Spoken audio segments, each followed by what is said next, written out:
My name is Sophie Hartwell. I am 29 years old, and last Saturday night, in the middle of what was supposed to be the happiest evening of my life, my sister-in-law stood up in front of our entire family and told everyone I had been stealing from them.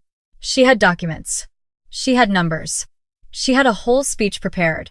And for about 3 minutes, every single person in that room looked at me like I was a criminal. But I didn't cry. I didn't raise my voice. I didn't even set down my glass of water, because I had been waiting for exactly this moment for 2 weeks. And what I was about to show everyone on that screen was going to change everything. Before I tell you what happened, please take a second to like this video and subscribe to Heart Path Stories. It helps more than you know. And drop a comment telling me where you're watching from. Now, let me take you back to last Saturday. Daniel and I had been together for 6 years and married for 3. We had spent the last 8 months renovating a small house in a quiet neighborhood on the east side of town, pulling up old carpet, repainting every room, replacing a kitchen that looked like it hadn't been touched since 1987. We did a lot of it ourselves on weekends, covered in dust and arguing over paint swatches, and honestly, those were some of the best months of our marriage. When we finally moved in 4 weeks ago, we knew we wanted to celebrate with the people we loved. So, we planned a housewarming dinner. Nothing extravagant, just close family and a handful of friends, maybe 20 people total. I cooked for 2 days. Daniel strung lights across the back porch. We set out photos from the renovation, little before and after frames on the mantle, because we were proud of what we had built together. It was supposed to be a good night. I noticed something was off the moment Daniel's older sister Melissa arrived. She came in behind their mother, kissed Daniel on the cheek, looked around the house with that slow, appraising look. She always used the kind that takes inventory rather than admires. And then her eyes landed on me and stayed there just a half second too long before she smiled. It was the kind of smile that doesn't reach the eyes. The kind that means something entirely different from what the mouth is doing. Melissa was 41. She had always been the family's unofficial authority on everything. She had strong opinions about how Daniel should spend his money, who he should spend time with, and what kind of woman he should have married. She made those opinions known in small, careful ways. A comment about how my background was so different from theirs. A question about whether I had really understood the terms of Daniel's father's estate when we got married. A joke once, at Christmas, about how some people marry into families and some people marry into bank accounts. She laughed when she said it. No one else did, but no one said anything either. I had made my peace with Melissa a long time ago, or at least I thought I had. I told myself she was difficult but not dangerous. I was wrong about the second part. For the first hour of the party, everything moved the way a good dinner should. People filled their plates. The house smelled like the rosemary chicken I had been slow roasting since noon, and Daniel's college friends kept wandering from room to room asking questions about the renovation. His mother pulled me into a hug near the kitchen and said the place looked beautiful. I felt genuinely happy, the uncomplicated kind, and I held on to it. I noticed Melissa had moved to the far end of the living room. She was talking to Daniel's uncle in a low voice, and twice while I watched, she glanced over at me and then quickly back at him. His expression shifted in a way that made my stomach tighten. I looked away and told myself I was imagining things. I wasn't. About 90 minutes into the evening, Daniel tapped a fork against his glass and said he wanted to say a few words. People gathered, conversations faded, and he put his arm around me. He said something quietly into my ear that I won't repeat because it was just for me, and when he pulled back, I was smiling in a way I couldn't have faked if I'd tried. And then, from the other side of the room, Melissa's voice cut through the quiet. She said she also had something she wanted to share. The room shifted. People turned. Daniel's arm stayed around my shoulders, but I felt it go slightly tense. Melissa was standing near the fireplace, holding a manila folder. Not her phone, a physical folder, the kind you bring when you want to look like you've done your homework.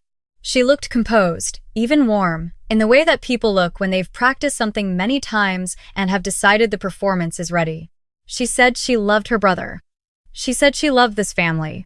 And she said that was exactly why she couldn't stay silent about something she had discovered in the past few weeks. Daniel frowned.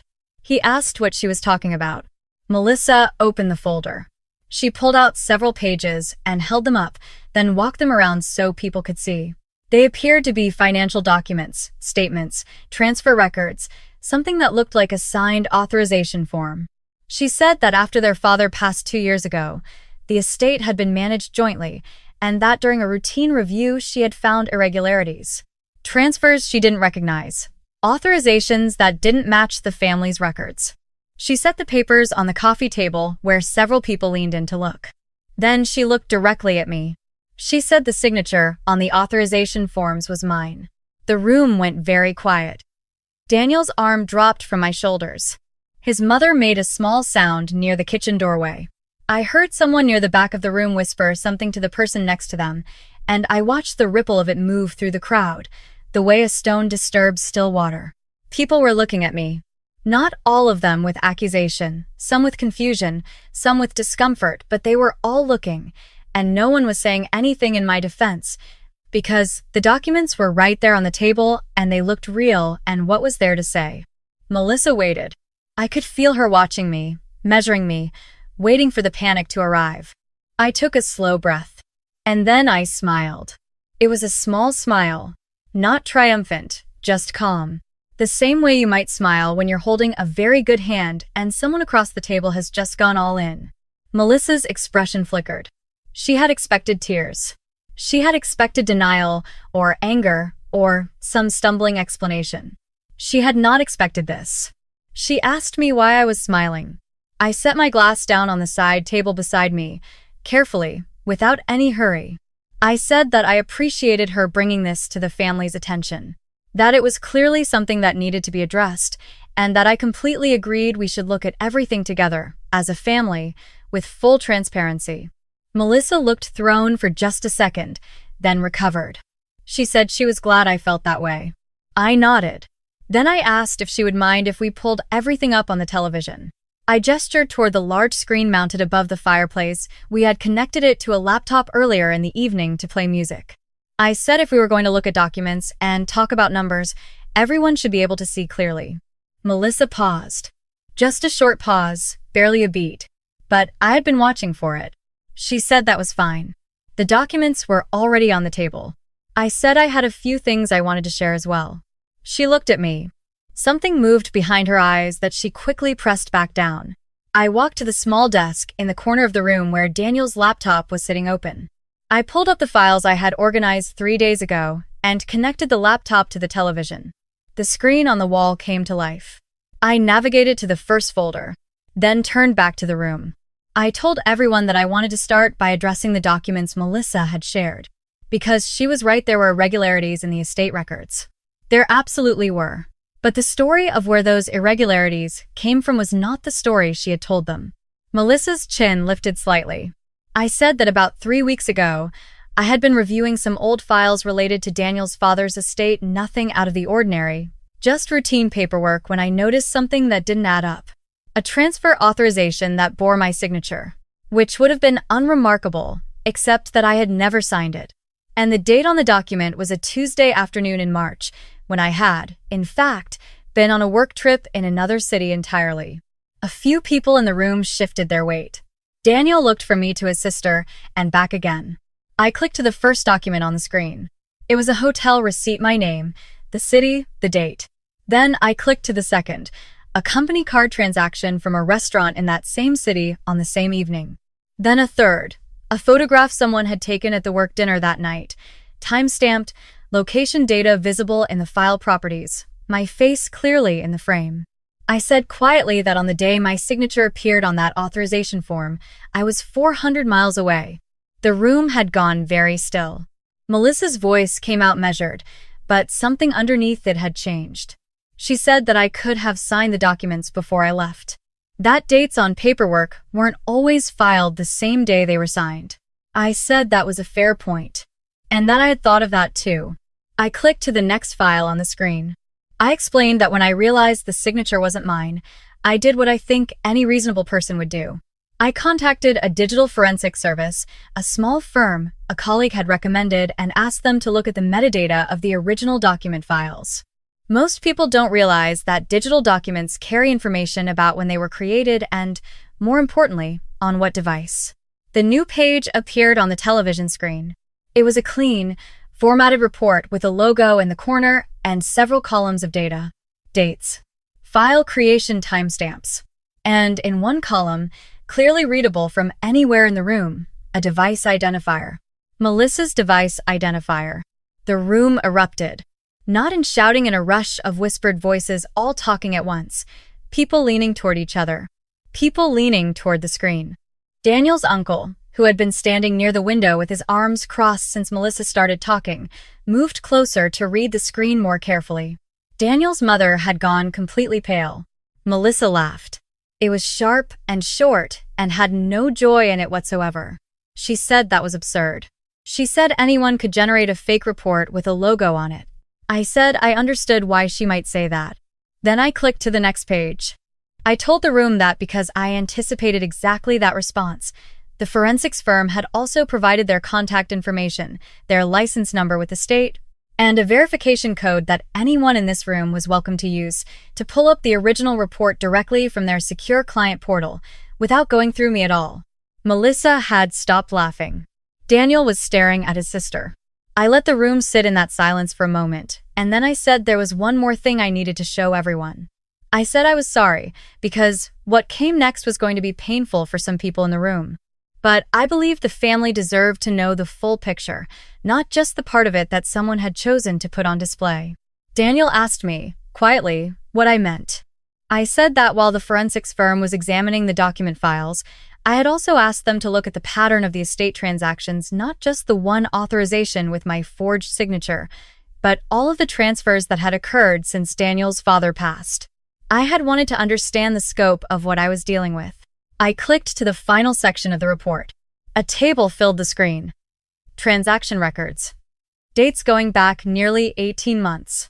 Amounts, destination account numbers, and in the far right column, the authorization source, the device or user account from which each transfer had been initiated. One name appeared in that column. Over and over. Melissa's name. 41 transactions over 18 months. A total that, when I said it aloud, made Daniel's mother reach out and grip the doorframe beside her. $114,000. The room did not erupt this time. It went the other direction entirely into a silence, so complete I could hear the music still playing softly from the speaker on the kitchen counter. Something acoustic and cheerful and completely wrong for the moment. Melissa's face had drained of color. She looked at the screen. She looked at the room. She looked at Daniel.